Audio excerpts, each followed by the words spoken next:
I have a dream.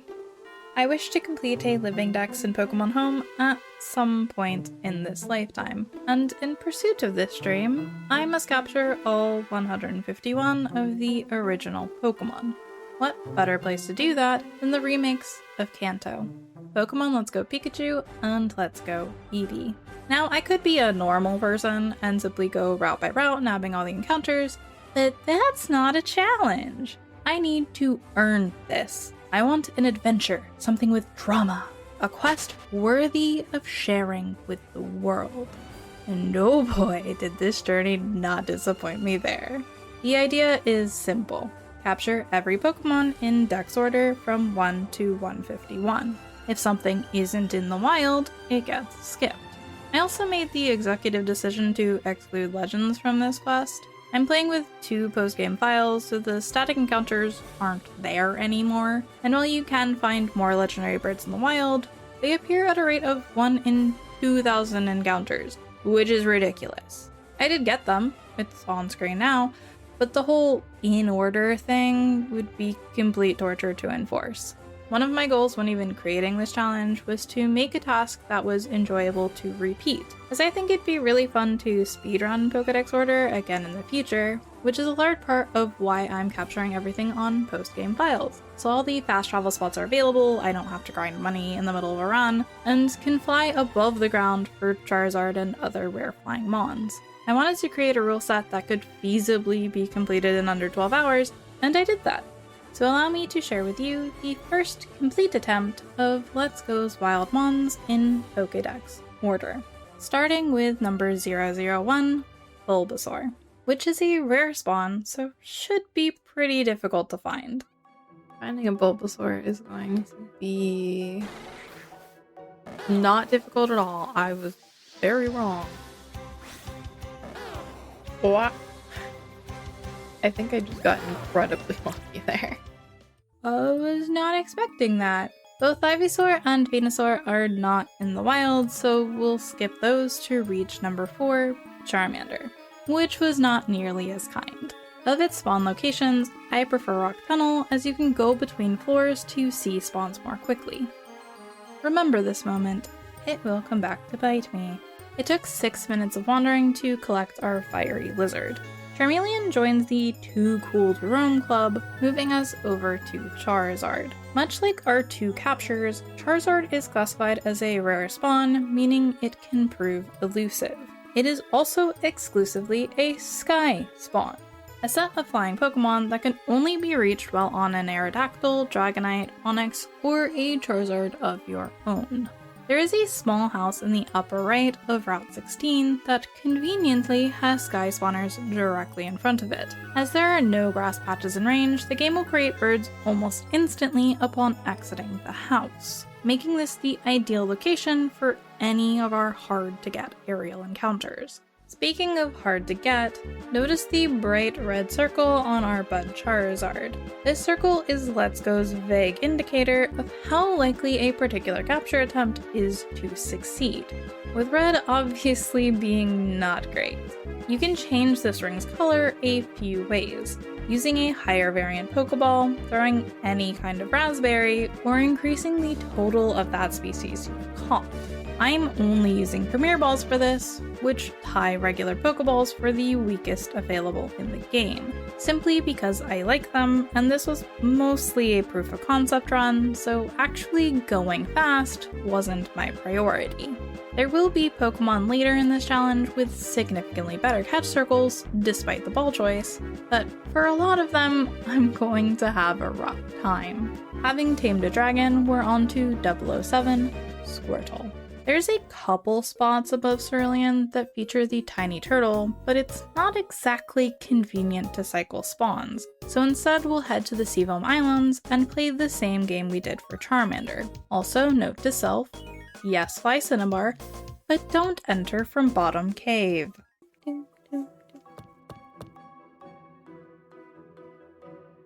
Anybody here?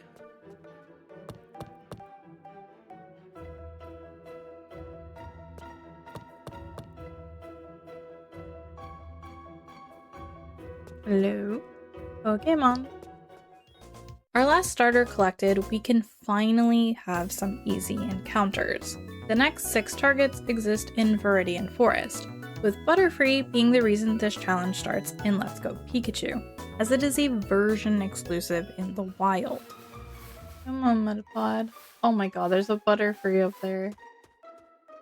No way! Come on, I need a Metapod so I can get that Butterfree. Okay. Please don't respawn, bro. Give me the Butterfree. This is a 1% encounter. I'd been in the forest for 33 seconds. That is very lucky. Here's the thing about luck, though. Eventually, it runs out. Alright, there was Weedle and Kakuna below me. I don't know if they have despawned. Ooh. But I did pass them to get here. No! That was wrong.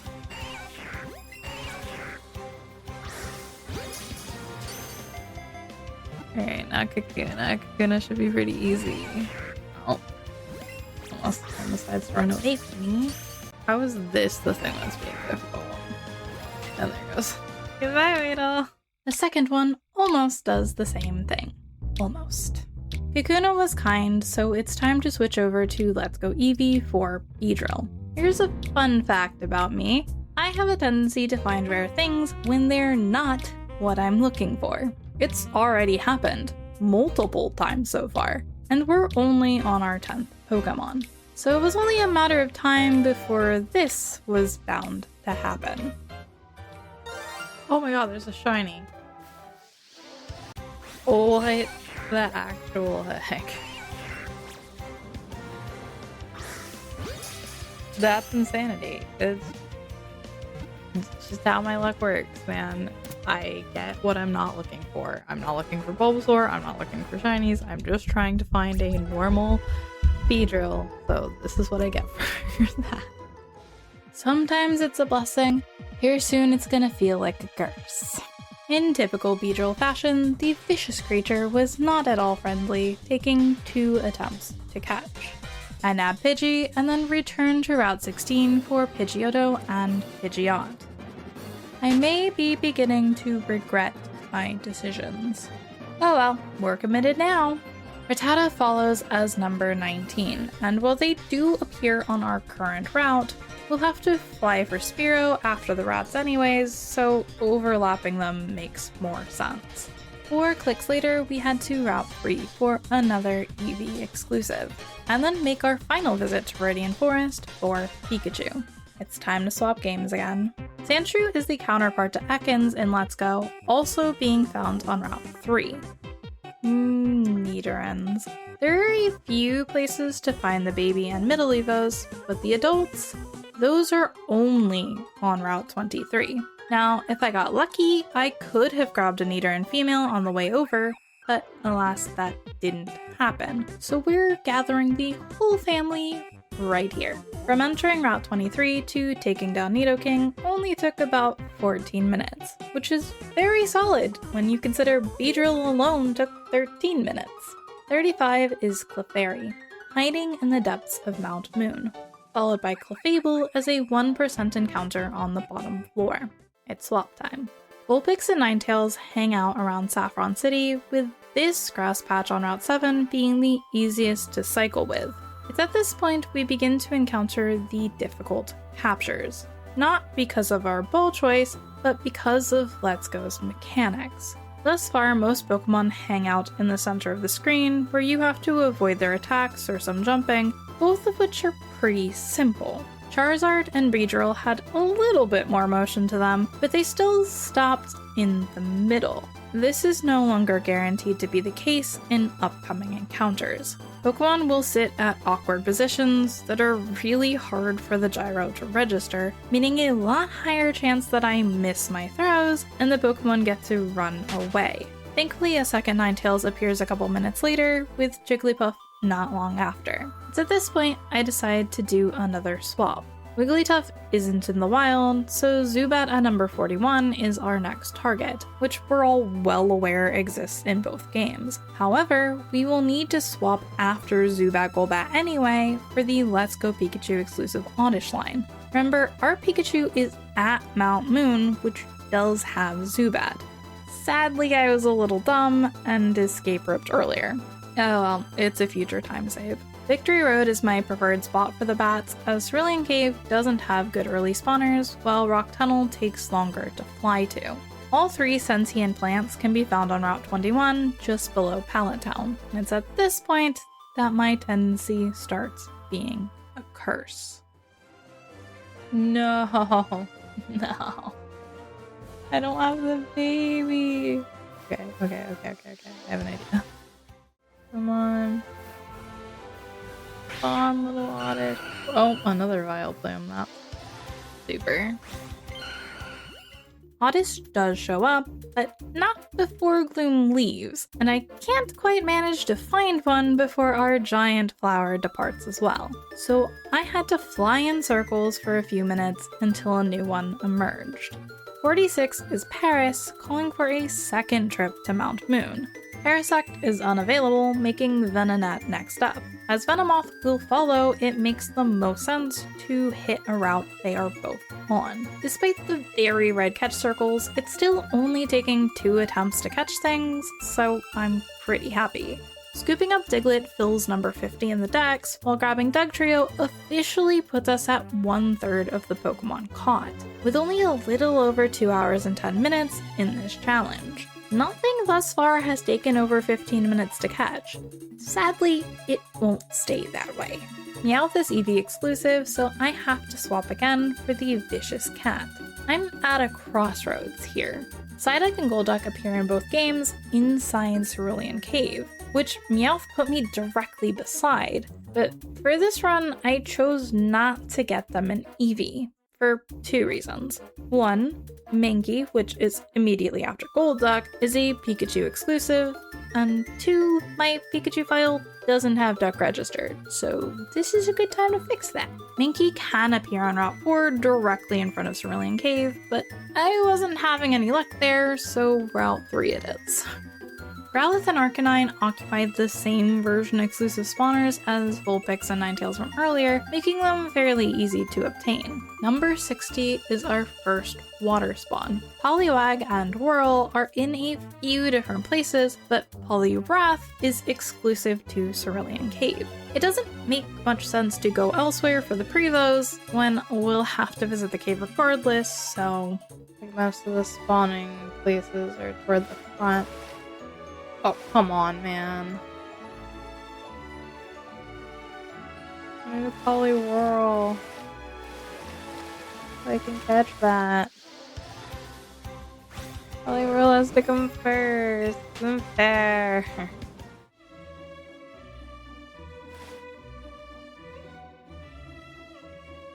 Please. Yes. Yes. Okay. Cooperate. Pretty please. You could make this so good if you just cooperate. Alright? Be kind.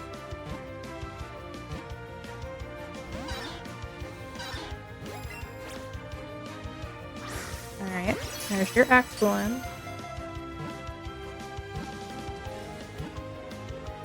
Didn't like it, okay. No. That's mean. That's so mean. Bro.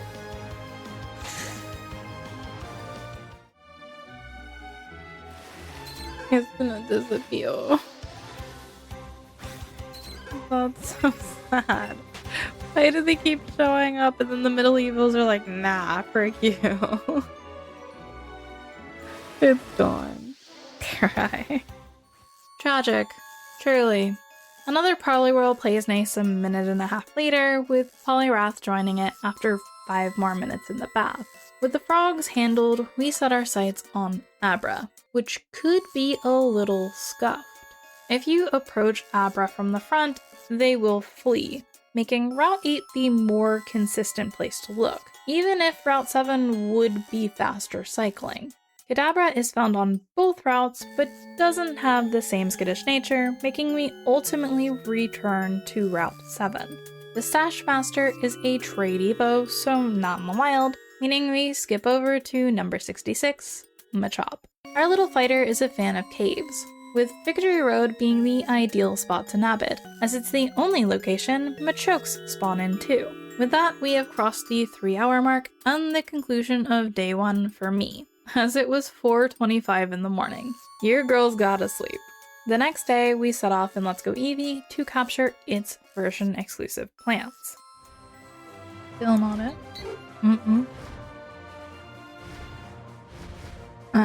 Close, but not quite. Hey, there it is. Oh no. Do not despawn the little one because you're standing on it. I will be so pissed. Thank you. Weeping Bell really tried to body block. Wow. Bellsprout cooperates, as does another Weeping Bell a few minutes later. Victory Bell, on the other hand, is not nice, rejecting Premier Ball after Premier Ball until... There are... Yeah, it's going now. It takes 9 minutes to spot another. Okay, fun.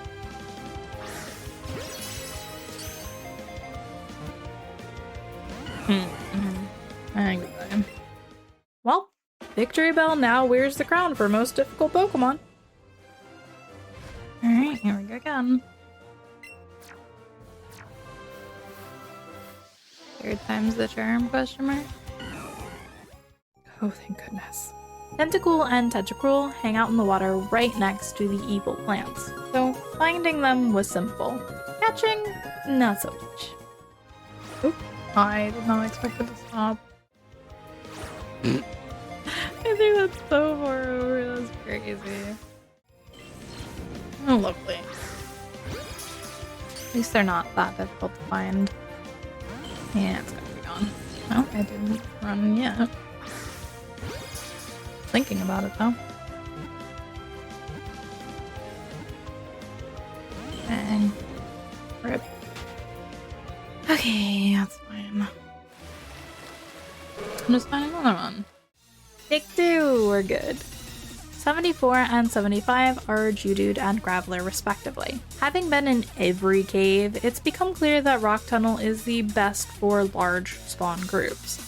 And it's way faster if you enter from Lavender Town. I don't know why it took me 3.5 hours to figure that out. Anyways, since Golem is trade only, there's some horses to tame on Route 17. Oh, some sauce? Now we need a bigger bunny. Oh, snap. Let's go. If I told you this Rapidash runs away, would you be surprised? Or just disappointed? What if it happened twice?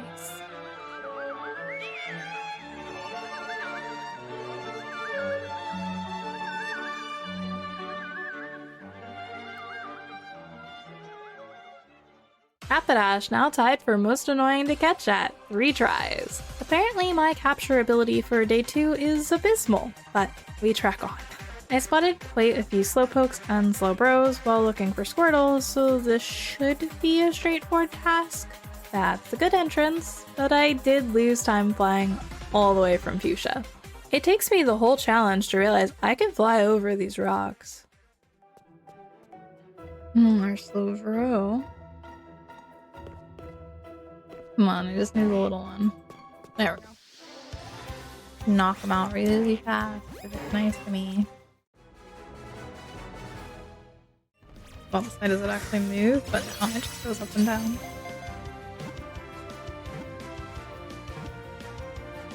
Yay! An actually quick one. Let's go.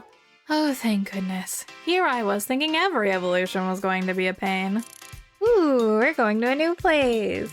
Magnemite and Magneton are similarly cooperative, bringing us to yet another new zone, Routes 12 and 13.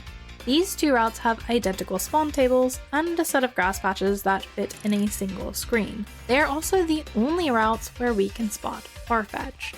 That's a good dog. Back to Ponyville for a different mount, with exactly the same problems. Go Duo, 1 encounter. Go Trio, 3. Another island voyage, the long way, gets us an easy Seal and Dugong. It's been 18 whole Pokemon since our last game swap. That's kinda crazy. The streak does end here though, as number 88 and 89 are exclusive to Let's Go Pikachu. Grimer and Muck are lurking in both the Power Plant and Pokemon Mansion, with my recommendation being the Mansion as the rates are better there, or both. Muck has a 2 times better appearance rate on the very bottom floor, which is actually really easy to get to, and sets us up nicely to teleport out when we've caught both. Shelter and Cloyster reside in the waters of the Seafoam Islands, which, if you've been paying attention, you'd remember that's where we left off in Let's Go Eevee. Our small clam put up a bit of resistance, but nowhere near the level of Cloyster. Take a guess. How many times did Cloyster run away? 2? 3? That's not a Cloyster. I will take it though. That orange is stunning. Hey, final answer, 3 runaways. Let's escape this dungeon and enter another. Ghastly and Hunter take up residence in Lavender Town's Pokemon Tower, with Ghastly being extremely common on all floors, while Hunter becomes easier to spot the higher you go, capping out at a 20% chance on floor 6. Hopping yet another escape rope, we can prance over to Rock Tunnel for an Onyx, and then fly to Vermilion for Drowsy. Route 11 actually chains nicely into our next targets, Krabby and Kingler, both of which can be found in the grass to the east where we found Farfetch'd before. We've reached Pokemon 100. Woo! Our nice round number belongs to none other than Voltorb, another easily locatable electric Pokemon. They all hang out here, except Pikachu, because he's special. Checking off both orbs brings us to Execute and Executor, found just before Victory Road. Despite my track record with rare plants this run, things went smoothly with the Egg duo. Cubone's turn. I chose to search Rock Tunnel rather than the Pokemon Tower, as Tunnel is less confined and has much larger spawn caps. Marowak isn't available in the wild, making Hitmonlee our next target. And oh man, did this guy make me wait. Hitmonlee and Hitmonchan are both located in Victory Road as rare spawns. You know, the 1 in 200 kind. Lee is on floor 2, while Chan is on floor 3. And while both floors do have an internal spawn cap of 10, I wish you luck getting 10 to spawn. I tried every section of floor 2. The exit takes forever to see anything at all. Loading at every ladder refuses to show more than 3 Pokemon at a time, and Moltres' perch is the only place on this entire floor where a good amount of Pokemon can gather. So how long do you think Mr. Kicks evaded me? For reference, the record was 25 minutes between Cloysters 3 and 4. So 30 minutes? 40 minutes? 1 hour and 5 minutes. 615 encounters to see a single Hitmonlee. I already liked Jan more. This has solidified the beef I have with Hitmonlee. Silver lining, it did stay in 1 attempt. And no, Hitmonchan was not the same. In fact, Mr. Punchy showed his face in 7 minutes. With both men collected, it's back to Cerulean for a freaky monster. At which point, I make a critical error. Nothing will be as difficult as that Hitmonlee was. Lickitung took that as a challenge. So while it did not take over an hour to subdue our pink pal, it did take 4 of them. Coughing and Wheezing are the exclusive duo matching Grimer and Muck, and can likewise be found floating in Pokemon Mansion. With those acquired, we've reached the section where Cerulean Cave is going to keep popping up. But before I venture forth to collect rhinos, I end day 2 with the timer at 6 hours and 52 minutes. I've shiny hunted Rhyhorn in the past, so its circle is solid green. Rhydon and Chansey, not so much. Yet they were both kind. Below palette, Tangela does the same, bringing us to number 115, Kangaskhan. A Pokemon that is both rare and notoriously difficult to catch. Do you recall all the way at the start of this when I spotted one while looking for Charmander? Now we get to have the opposite occur. Not once, or twice, but 8 times in half an hour. Like, what? Oh my gosh. 476 Pokemon. Are you kidding me?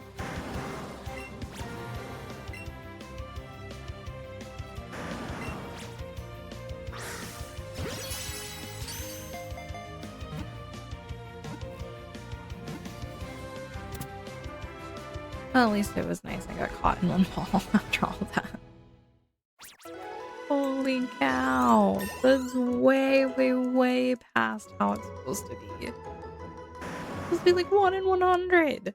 The odds have not played nice since day 1, but we are approaching the end, with 6 water encounters in a row. Horsey and Seadra below Lavender Town, Goldeen and Seeking above Vermilion, and Staryu and Starmie below Fuchsia. None of our aquatic specimens took multiple attempts. I am so glad. Mr. Mime brings us back beside Vermilion, after which we have to swap games, as Cipher only exists in Pikachu's world. This is the section of Pokedex with all the decently strong single-stage Pokemon. Cipher joins without much fuss, followed by Jinx in the Seafoam Islands, Electabuzz from the power plant, and Magmar inside the mansion, leading us right back to Route 15 in Eevee's world for Pinsir. And then we'll need Tauros afterward, but right now you're early Tauros. Another Tauros. 2 more Tauros. Yet another Tauros. They're just taunting me. You can't catch us yet. Eventually, Pinsir wanders its way into our loving arms, allowing me to move on to our totally not 5% Tauros. It didn't take kindly to being ignored. 3rd time's the charm? I've got great news! We're up to fish! It's been so long since we had an easy target. Sadly, the break ends there, as everything from here has either a terrible catch rate or is a very rare spawn. But I refuse to surrender, so into the deep end we go. Gyarados lurk in the waters surrounding the Seafoam Islands, and they can move quite quickly. Thankfully, mine decided to take a chill pill. 1 ball? Heck yeah. Pokemon never cease to amaze me. Lapras is up next, and just so happens to live on the same routes as Gara. While waiting for our Loch Ness monster, the craziest thing happened. That's a shiny. Hi there. It's gonna run away. Oh my god.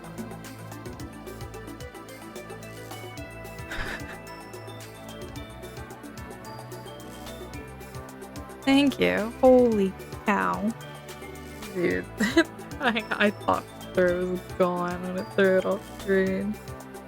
Like, what am I on? What do you mean? Huh? Awesome. What? Back to back shiny tentacle without a chain. Look. 2, because I just caught both of them.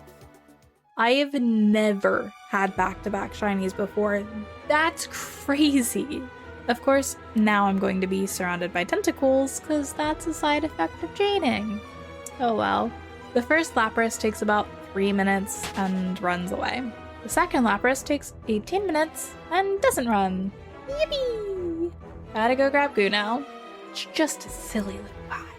Speaking of, number 133 is Eevee, my favorite little guy, prancing around on Route 17 to the left of Fuchsia. Every evolution requires evolution, so we skip down to 137, Porygon, the rare spawn for Route 7. More Zone Transition Simulator, woo! It is actually way nicer than having to fly around. One final trip to Cerulean Cave should secure Snorlax. Yeah, not surprised. JK, totally surprised. That's 5 shiny Pokemon. What? A second Snorlax is all it takes to reach the final 3 Pokemon. Dratini and Dragonair both swim in the pool beside the power plant. Dragonair, no, I need Dratini first. No, man. Dratini swam over 10 seconds after Dragonair despawned, but I can't be upset. It's just too cute. Another sea snack appeared about 4 minutes later. Yes! One more. We get Dragonite and it's over. I have 12 minutes to get Dragonite to beat 10 hours. Charizard. It's first spawn too, but that's not the one I wanted. No, not another Charizard. Come on. Dang, Dragonite didn't cooperate.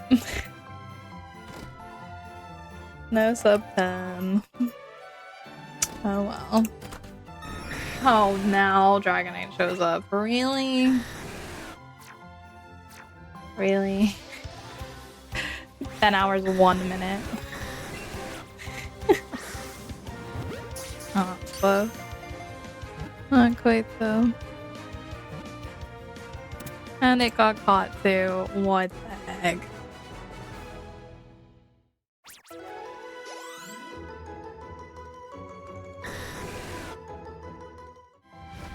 And that's time. 10 hours, 1 minute, 48 seconds. To catch them all. Dang. I'm actually really happy with how things went as a proof of concept run. There were plenty of super lucky moments, and equally as many horribly unfortunate ones. A lot of refinements can be made to this challenge, which I think is what makes speedrunning and just gaming in general interesting. There's always room to improve, to get faster, better, luckier. Someday I'll run this challenge again, with Ultra Balls this time. Thanks so much for watching. I hope you have a lovely day.